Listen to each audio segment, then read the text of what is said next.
Welcome to the Health Design Leadership Podcast with author, speaker, and leadership coach Carol Phillips.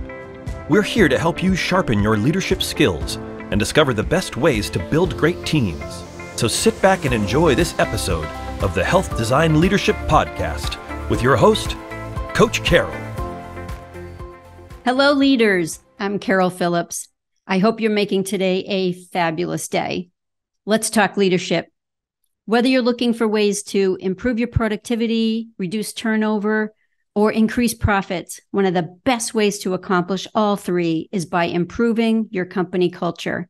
Smart leaders know how to create a winning work environment by prioritizing the wellness of employees while modeling positive leadership skills that build effective teams. Our guest today is no stranger to building winning teams, and I can't wait to hear what she's going to share with us. But first, let me tell you a little bit about this amazing entrepreneur. Winemaker, entrepreneur, author, and media personality, Amy LaBelle is an international phenomenon with local roots in New Hampshire, but quickly growing across Boston and the New England area. As the co-owner of LaBelle Winery, her passion, commitment, and hard work have made Amy the lifestyle personality to watch in 2023. She not only produces award-winning wines, but she launched 2 wineries that have put New England on the wine map, quickly positioning her as a key player in the wine industry. Amy also created the ever-growing culinary product line, The Winemaker's Kitchen. She's written a series of books, the first of which is Wine Weddings, and she has expanded the LaBelle brand into hospitality and soon spirits. Drawing inspiration from Ree Drummond, the pioneer woman, Nigella Lawson, and Tabitha Brown, Amy has modeled her career after leading women's success stories like Martha Stewart, Rachel Ray, and of course, Oprah Winfrey. Not only does she have the tenacity and entrepreneurial spirit of these 3 media moguls, but she is also reshaping the lifestyle industry through down-to-earth advice, creative inspiration, and an empathetic approach. I also want to mention that Amy and LaBelle Winery have received numerous awards. And by the way, listeners, when I say numerous, I mean numerous. You need to check out all of them on the LaBelle Winery website. Very impressive.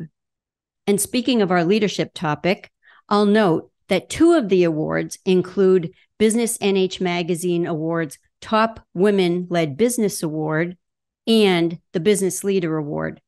A big congratulations to Amy and everyone at LaBelle Winery on these well-deserved awards. Now, let's chat with Amy. Amy, welcome to the show. Well, thank you so much for having me. It's a pleasure. Thank you so much for being with us today and to talk about leadership from your unique perspective. But first, tell us a little bit about LaBelle Winery and your journey. Sure. I wasn't always a winemaker and a founder of a business. Once upon a time, I was an employee, first as a lawyer at a large law firm in Boston, and then in-house at Fidelity Investments. I took a vacation from my job one day and ended up at a small, teeny tiny winery in Nova Scotia, Canada. And I guess I always had an entrepreneurial heart. But when I walked in this place, I had the complete epiphany.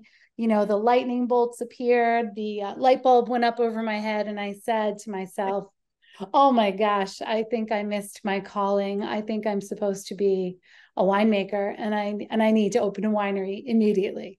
Wow. So my career took a complete detour. And the interesting, I guess, portion of that story is that from that moment in that winery, where I had this huge, desire, this huge thing put in my heart to build a winery that would be a community gathering space. From that moment that I had that dream put in my heart, it took me 4,083 days to get the winery actually open. So 12 and a quarter years, to do the math. But it took a long time. And I guess the moral of that story is it takes a long time to build big dreams, and you got to be a little bit patient.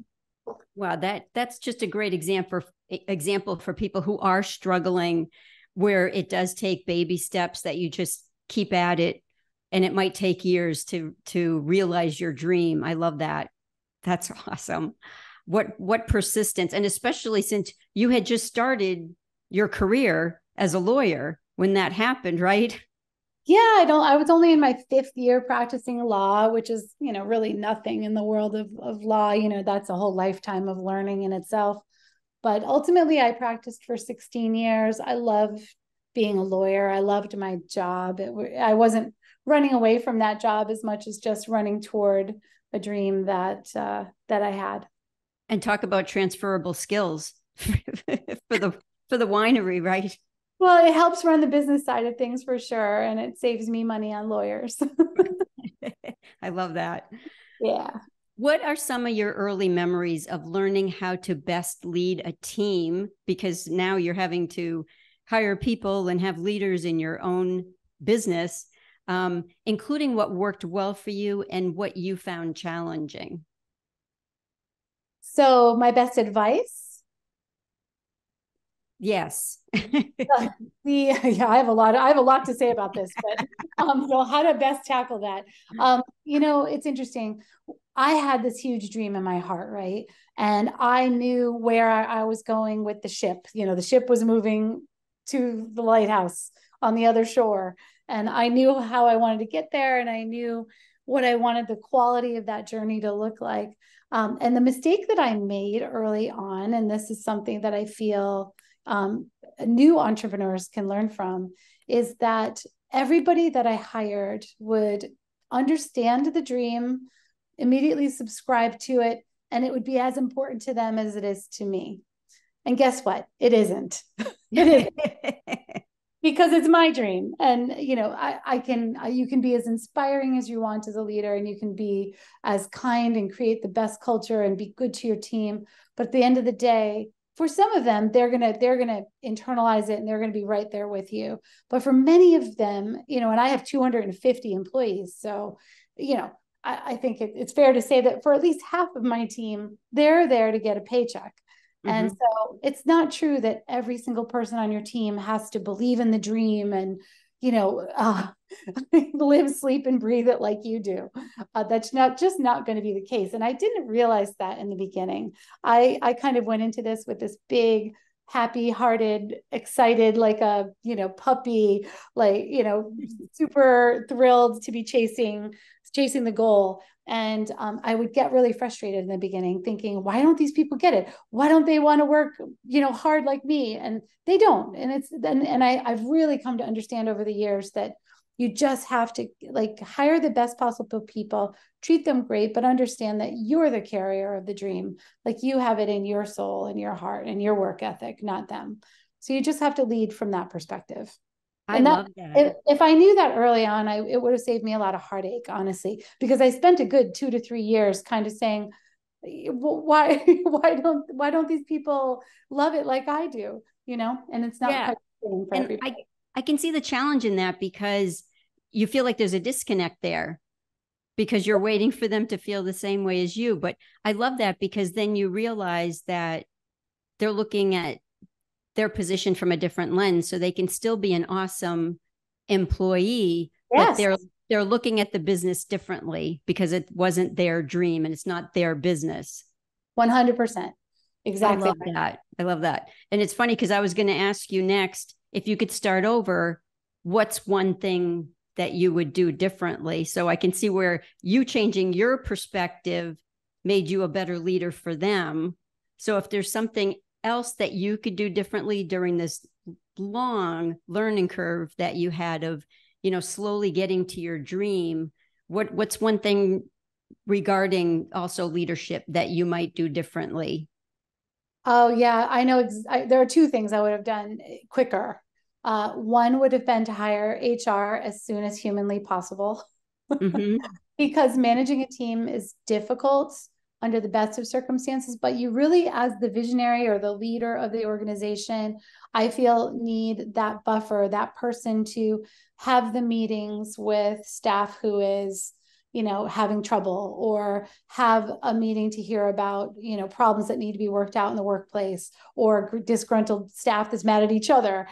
all of those little things, and they're not little to the people that are in them, so don't get me wrong, but all of those things really detract from a founder or a leader's ability to move the organization forward.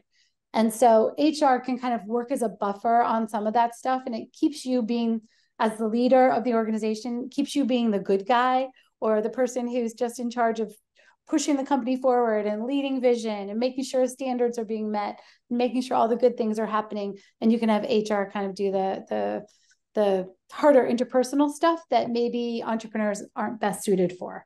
Yes, that's so true. I love that you talk about that as a buffer. When I work with business leaders and I'm talking to them about having difficult conversations with employees, one of the tips I give them is to avoid the me versus you and kind of have a third thing in the room, which is basically the company and the company's mission and what we both need to do together to focus on that mission. And it takes the me versus you out of the equation. Yeah, that's really good advice for sure. Because I say I work for the lady, the LaBelle lady.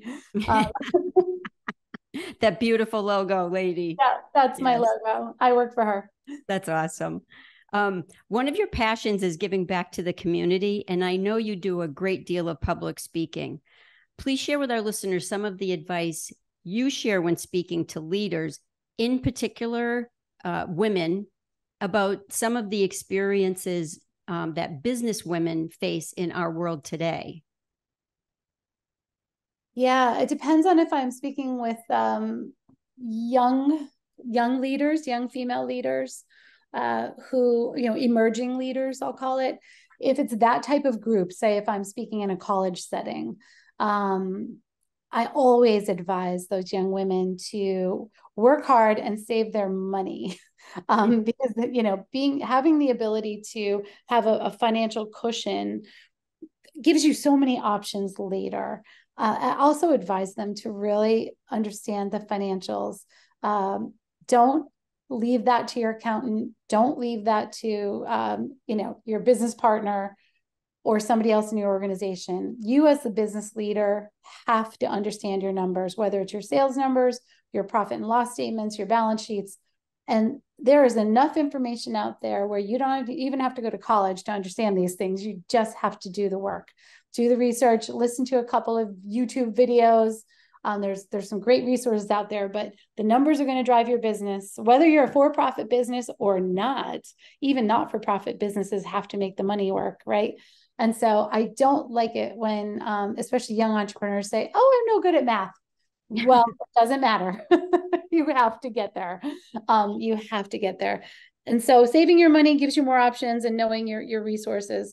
For more experienced female leaders, my advice is always to kind of, I want women leaders to move past fighting the battle of equality or fighting for equal footing with men and this and that. I want that to go in the rear view. Not to say that it's not still an issue. It may still be, but I don't want it to take up any more of my energy, certainly. I just want to be a winemaker who owns a winery and several businesses.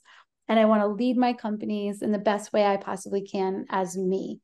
And so I do advise folks to not waste time kind of fighting battles they don't need to fight. And that goes along with another piece of advice that I like to give women leaders, and that is women leaders in general, whether they're experienced or not, and that is not to waste your days ever. So, for example, I counted my days, 4,083 days to open the winery, right?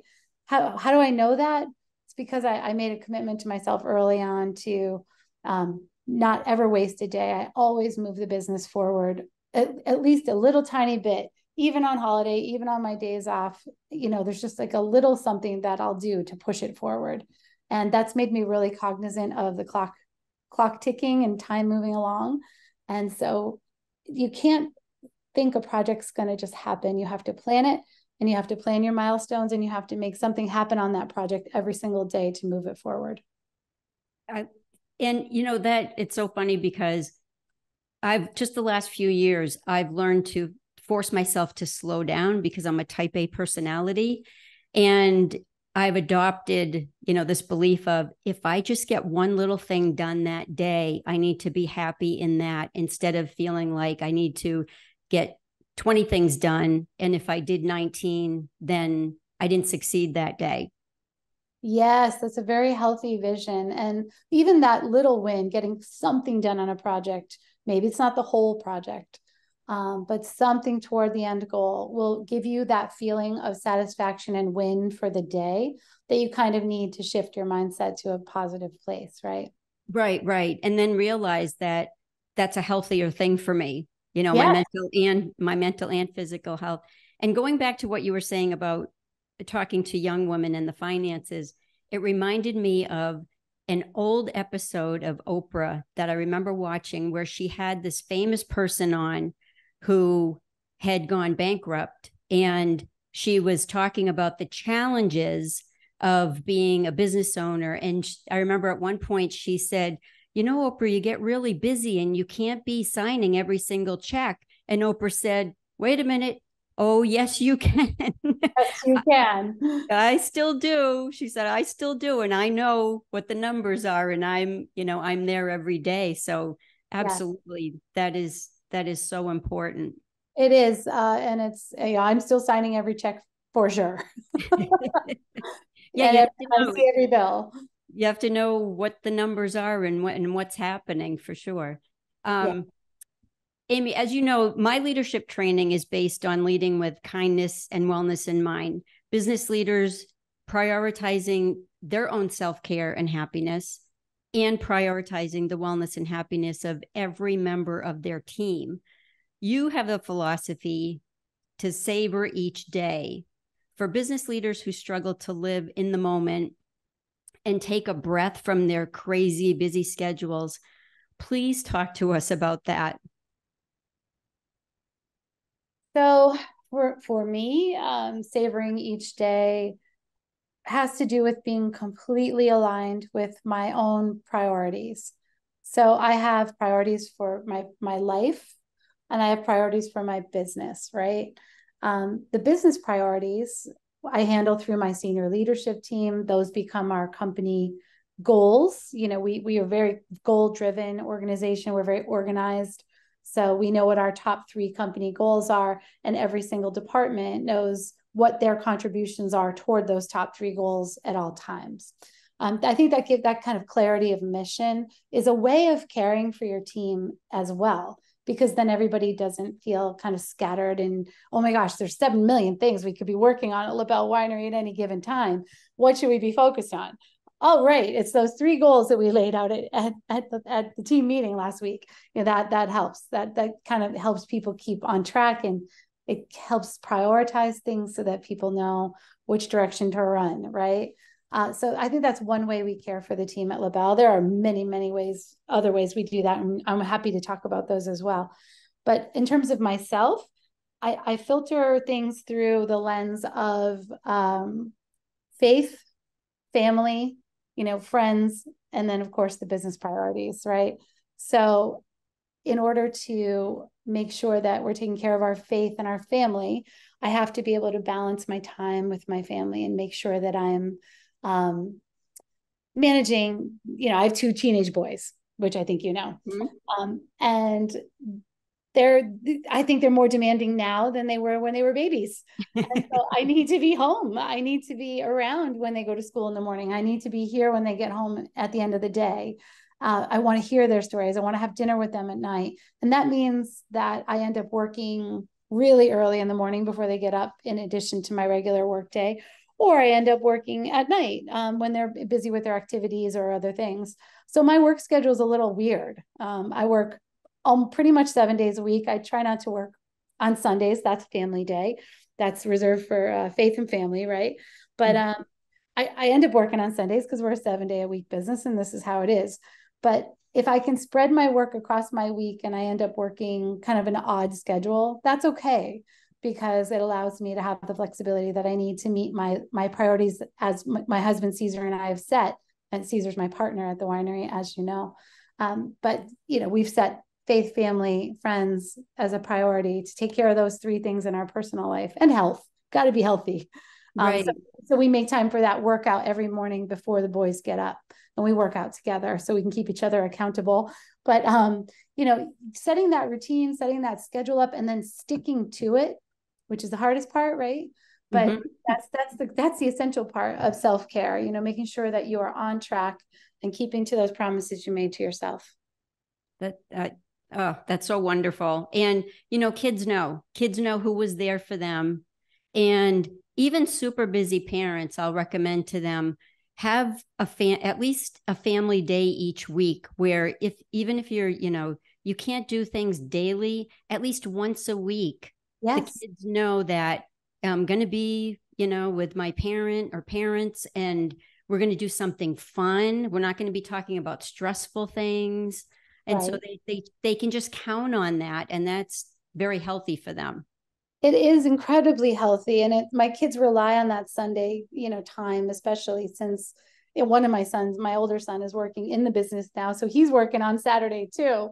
So we're all crazy, all week long. And they're very involved in many activities. And so we're running all week, but then we look forward to that family time on Sunday. We can say, oh, on Sunday we can cuddle. On Sunday we can hang out on the couch. On Sunday we can cook, all the things. And, we do cook together as a family, and teaching them all those healthy habits and all that good stuff is so, so, so important. But it's not just me as a leader that I want this for. I want it for everybody on my team. So I will never, ever, ever miss a football game for my son, Lucas. He is a great football player. He's a joy to watch on the field, and I am not missing a minute of it because I need him to be able to look up in the stands and see me clapping, right? Mm-hmm. So that's wicked important to me, but I don't want that only for me. I want that for everybody. So my team has really got a very flexible schedule as well, to the extent that, their job allows it. Right. So if even Chef Justin, if Chef says to me, hey, my daughter's got a soccer game, I'm going to change my schedule this week. Fine. Great. I love it. We want that for all of our team as well as ourselves. Yes, that's so important. And, employees they're really good at giving back. So, when leaders are flexible with the employees, there'll be another time where, they'll go over and above. So it's, creating that win-win and then being flexible is, I think we're going in a really good direction with companies learning, for everybody to listen to each other and find out what works for each person. Yeah, I mean, for us, it's always felt like a two-way street. As long as the employees are willing to flex and bend in both directions, that is, okay, you've got your, kids' commitment this afternoon, go do that. But I hope that means that, you're going to be back on later tonight, or you're going to put some time in on Saturday to make that up and make sure your work's done on time. So it has to go in both directions to be a good relationship, but it's completely something that the world has to lean into. Absolutely. Right. When both are two-way streets, they work so much better together than when people, are more like playing tug of war and they don't even realize that they're playing tug of war instead of creating this win-win. Yeah. And one of the really big hurdles that I've been trying to figure out for a decade now as a leader is how to get, in order to have that not tug of war that you just mentioned, you have to be able to get employees over the hurdle that it's us versus them, like leadership versus employees. And I think that's also a really hard hurdle to get over. Sticking it to the man, or, all that kind of old concept of, employee versus employer. It's really hard in a family business to kind of navigate that. Yes. And, for years and years and years, that was acceptable mindset in the workplace. And so I think forever we didn't realize just how unhealthy that was and how it didn't help productivity at all. One of the other things I wanted to ask you is if you can share with the listeners some of the additional ways you and the LaBelle Winery leadership team create a great company culture for your employees. Sure. I can probably illustrate this best with an example. So for us, a great company culture starts with communication, always communication, letting folks in on what's happening at the company, where we're headed with the company. So they're not just working in a vacuum, you know. One good example of that is how we operated during the COVID shutdown. So as you may remember, and I hate talking about this, but it's a good example. It's giving me PTSD. I'm sweating right now. I just want you to know that. Starting to have like heart palpitations. So for hospitality businesses during COVID, very stressful time. We were ordered shut by the government on March 17th of 2020. Now, for a hospitality business, that is lights out, no more revenue, no more nothing. And so at that time, I didn't have two locations. I only had the one, thank God. And I had 102 employees that day. So I immediately had to lay off 90 of those employees. Wow. 12, right? That's how we figured we could make it. I mean, most of those employees were hands-on, you know, cooks, waitresses, you know, dishwashers, all the things that I no longer would need because we were shut. Yes. To hold on to my management team with all my might, because it takes you so long to build such a team, you know. Yes. So I terminated, or I laid off 90 of my staff, and that was a very bad day, like the worst of days for me. Not only was I worried about my company going down the tubes, but I was worried about my family, of course, and also worried about all of the team members that I had to lay off, and the ones that I still had. I mean, gosh, we didn't know what was happening in the world, and I know how I was going to take care of these people, because I do take it as a serious responsibility to make sure, you know, these people can have their livelihoods and they can have their lives, right? So one of the commitments I made, and this is an example of our company culture, one of the strong commitments I made that day was that I was going to continue to pay for the monthly platform that allows me to have communications with my whole team, real time, all the time. At the time, it was a platform called Schedulefly. And it would shoot out emails that I would send to all my employees and a text as well. And so there was no way they could miss the communication from me. So I committed to myself and to Caesar, my husband and partner, that I would send a message every single day to tell the team exactly where we stood in terms of COVID and our business success or recovery from it, and what we were doing to survive, right? So I proceeded to do that, and I still feel like there might be a book in those messages someday, because I look at them occasionally. I go back and look for this or that, but it was such an incredible experience for me to send these messages every day, like saying, hey, you know, I'm so sorry that we had to lay you off yesterday. This is where we are. This is how much money we have in our employee emergency fund for you people, because we had an emergency fund. We always have at LaBelle for people, any employees that run into trouble, they can apply to get some help from LaBelle, which is cool. But we started to grow that fund during COVID through raffles or through, I don't know, we raffled off a lunch with me and Caesar. Like, I don't know if that's a good prize or a penalty, but that's a good prize. So, you know, when we reopen, we'll have lunch with you. We know we're going to reopen, blah, blah, blah. And the community really supported these efforts. And we were getting some nice funds into the employee emergency fund. So we were able to help pay for rent and groceries for people who were no longer able to work at LaBelle during that time, et cetera. But so those daily messages, I think, like, hey, folks, this is how much money I have in the bank. This is how many days I think I can make it last. If I can get assistance before then, or if we can reopen, we'll be able to make it to June, 2nd or whatever the date was. It was bananas how much information we shared. Or, hey, folks, today I spent, 5 hours on hold with the Small Business Association's emergency loan hotline. I was 784th in line, and I waited because I have to get this emergency loan. Wow. So we were just telling them all the details of the struggles we were going through every single day, so they would know how hard we were fighting to save the business on their behalf. And then I would also sprinkle in a lot of health advice, like, hey, folks, this isn't the time to be over drinking or drinking yourself to sleep every night. Get out there and exercise, take your vitamins, drink your water, do something. So as a consequence, a lot of them call me mom now, which I'm not sure I love. But anyway, what the result of this, all of this communication, was that everybody was on the same page. Everybody could celebrate when we were able to reopen together, and everybody came back. And so that was a real victory on our end. When we were able to reopen, we only had 2 of those 90 people not able to return. And it was such a happy homecoming and such a beautiful day when we reopened. Man, I still have goosebumps right now just talking about it, because it was so special. Well, so you're giving me goosebumps. Well, that's an example of the communication and the care that we give to our team and the regard that we have for them, that will share all this information and that will let them know where the company stands, so that they can be involved in the story, not just the work.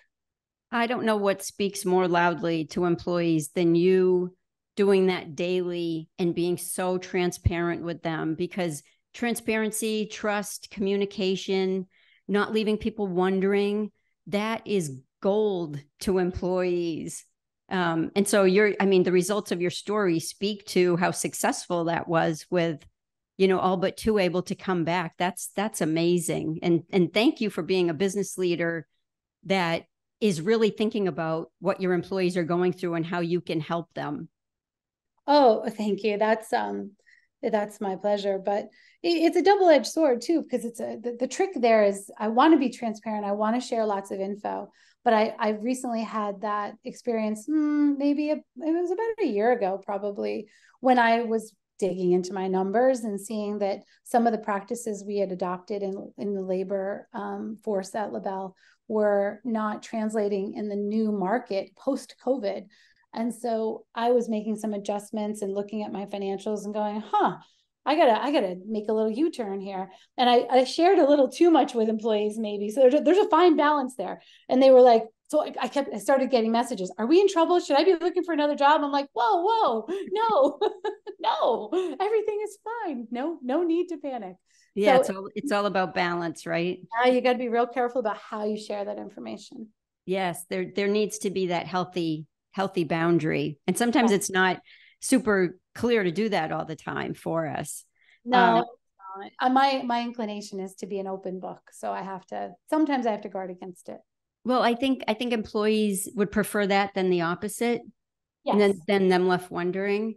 So now I want to pivot and talk about, you're also the author of a series of books, the first of which is titled Wine Weddings, The Ultimate Guide to Creating the Wine-Themed Wedding of Your Dreams, which is not only a stunningly beautiful book with fabulous pictures, but it's chock full of great information for people planning a wedding. And let me say, even if you're not planning a wedding, this book will make you want to plan a party or an event, because it really taps into that part of us that wants to have fun and be at an event that is put together really well. And I can even picture business leaders using the advice in your book to plan successful corporate events. Tell us a little bit about this great book and how you're helping to reshape the lifestyle industry. Oh, thank you so much for all those kind words. I had such a joy writing that book. It sprang up because I've talked to too many couples over the years that were so stressed about their wedding and so stressed about, how do I do this? Many of these people have never run an event in their life, yet now they're thrown in the midst of trying to plan maybe the biggest event of their life. And so it made me say, there's got to be a better way here. I'm going to write a book to help these people and make it a little simpler and make it a little easier along the way. So that's how the book got born. That book literally fell right out of my brain. It took me 5 weeks to write that book. Wow. Because I just was so impassioned about it. And, then there was a month or 2 of editing, and I had to get all the photos put together. So that book, start to finish, was like 4 months, which is absolutely breakneck speed, as you know. Yes. You're an author as well. But it was almost like it was coming through me, that book. It was ordained. And so I do hope it's helping couples plan, but it's not just about weddings, as you say. Every event that we put together, especially now in this post-pandemic world, so grateful to be able to get together, so grateful to have these times together to make good memories.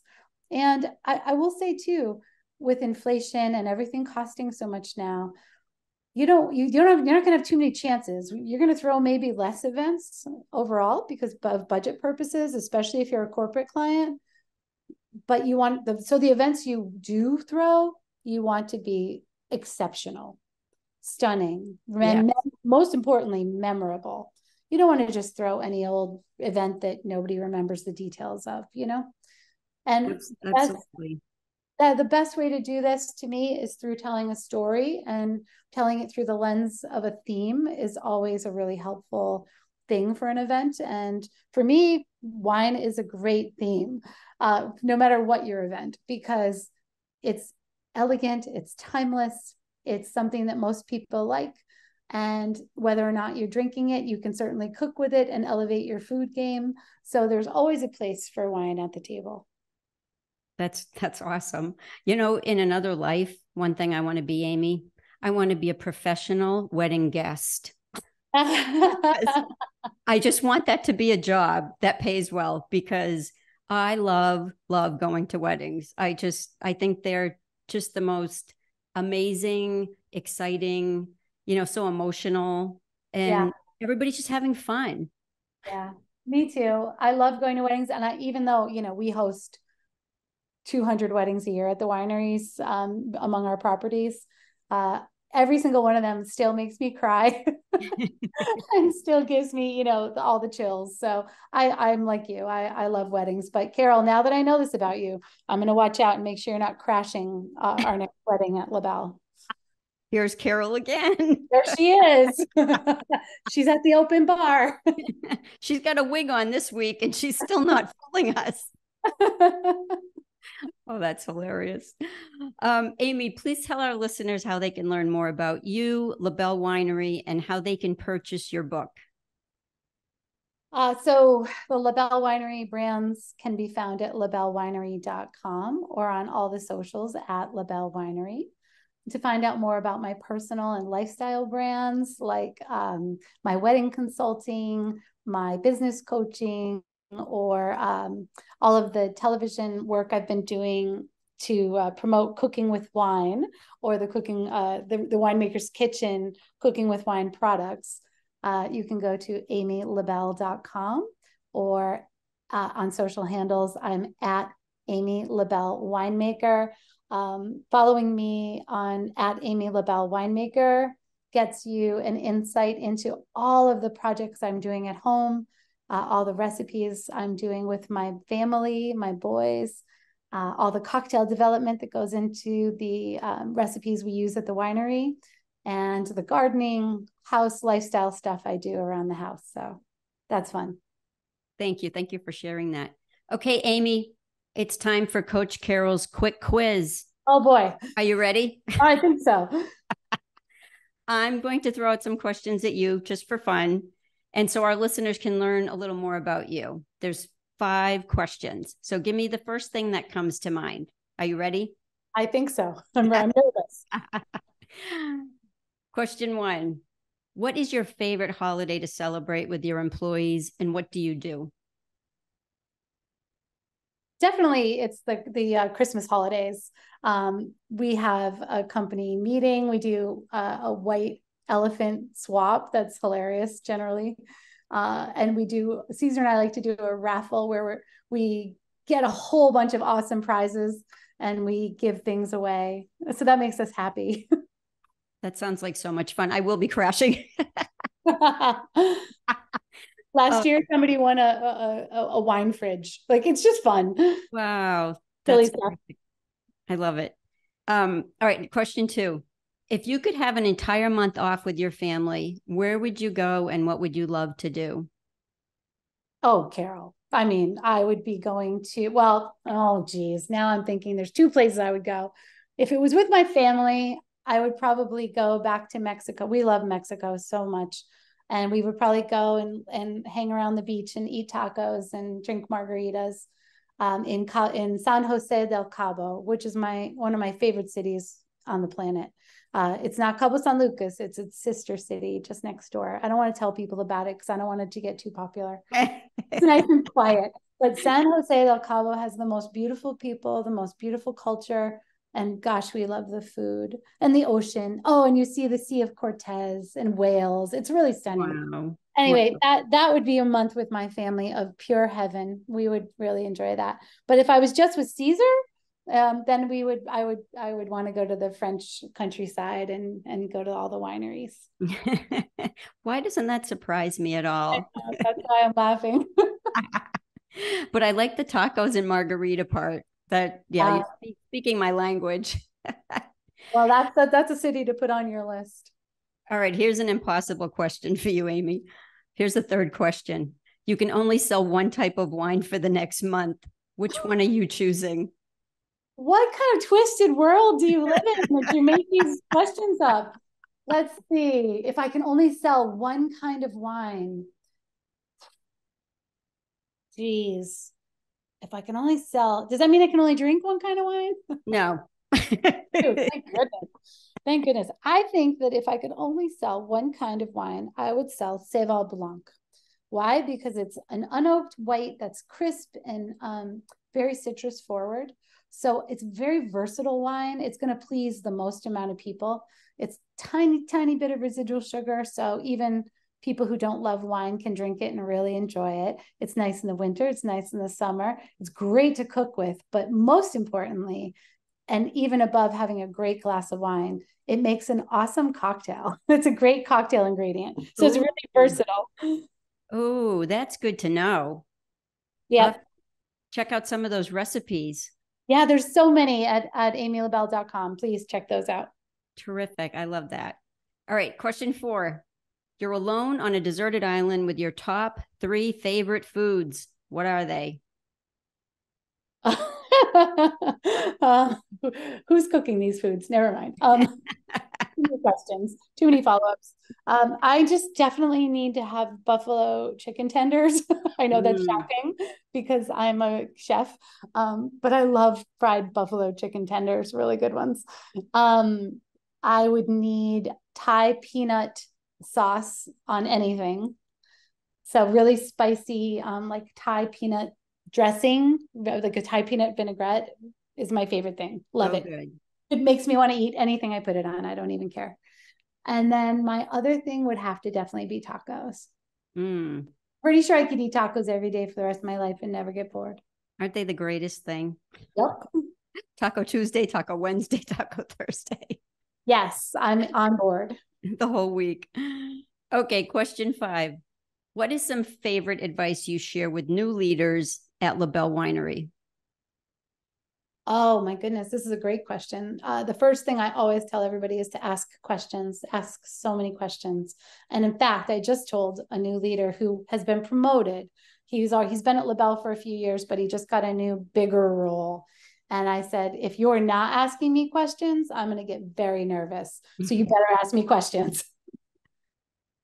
That's great advice. Yeah, and that shows them that you want them to learn and open up and feel comfortable reaching out.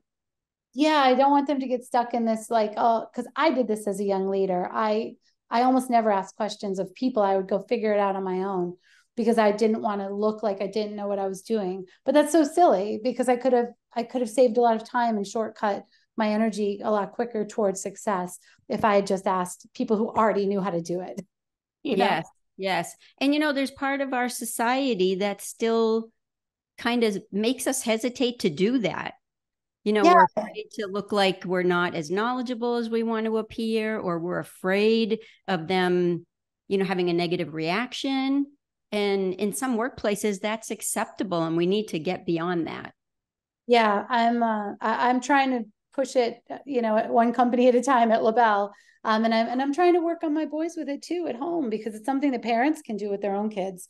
Ask me questions. What do you need to know? Let me explain it to you.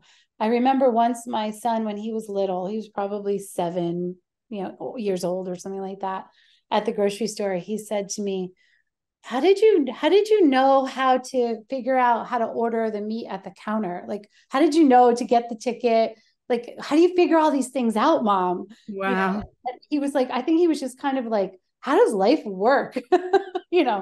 And yes. it made me really just stop for a minute and say, oh goodness, yeah, this is such a mundane thing to me now, but new people new in the world or people new in the workplace, they need to learn all the things that we already know and that we take for granted. So people have to ask questions to advance.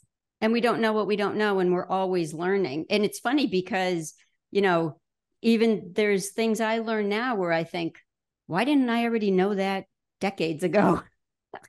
Oh, that happens to me every day. Yes, absolutely. Maybe it's just meant to not be on our radar until a certain time. Maybe so. Everything happens as it should. Yes. Amy, is there anything else you'd like to share with our listeners who are creating great places to work? Yeah, I want to offer some words of encouragement. You know, investing in your team is always going to be something that pays off dividends in the end. And investing in not just the team, but the processes and the standard operating procedures that they live by, that's really going to be your saving grace, because team members can't stay forever and you can't take that personally. You know, I just had a team member, for example, leave. And he was wonderful. And I'm so sad that he's gone because he was so good at his job. But he left to go open his own business. And he said, you know, Amy, I'm inspired by what you've done here. I need to try it. I need to try to do my own thing. And so I could be really bummed that he's gone. And I am, because now I have extra work on my plate. And I'll work it out, you know, in a couple of weeks when we settle back down. But I think the bottom line is that team members aren't going to stay with you forever, but it's still a great investment to make, because it's not all about you. It's about them too and their lives and what you're impacting in their life. And so that legacy that you're implanting in them will live on, even if they leave the company. And if you operate in a way that has standard operating procedures and processes in place for every single job in your company, when someone leaves, it makes it much less painful to slide somebody new into their spot. Wow. What a great compliment to you, you know, that he said that you inspired him to do that. Because for some people, that's a much bigger leap mentally than for other people. And I love how now more workplaces are embracing team member success, even if it means them leaving the company. Absolutely. And we applaud him. We're happy for him. We're going to go to his grand opening, because it's great. It's absolutely wonderful. And it's exactly what I would have hoped for when I started my company. I used to be an employee. Remember, I was an employee for 16 years before I started my own company. And so when I started LaBelle, it was real nice when people from my job, my employment, were cheering me on. That was important to me. Terrific.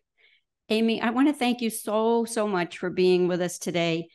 And thank you for being such a positive, inspiring role model, not only for other business leaders, but for the young people and anyone who has a dream that they want to turn into a reality, no matter how fast or slow they do it. What was that? 4,083 days. That's right. Thank you so much, Amy. Thank you for having me. It was a pleasure. Thanks, Amy. Listeners, you can learn more about Amy and LaBelle Winery at their website, labellewinery.com, and check out Amy's book, Wine Weddings, on Amazon. Thank you to all the business leaders listening today who are making their companies the best places to work. Be on the lookout for our next podcast and make today a great day. Thank you for listening to this episode of the Health Design Leadership Podcast with Carol Phillips. Be sure to click on the subscribe button so you won't miss any new episodes. Join our online leadership dream team at askcoachcarol.com. If you're looking for an engaging speaker for your next event or an effective trainer to strengthen your leadership team, contact Coach Carol today. Thanks again for listening, and make it a great day.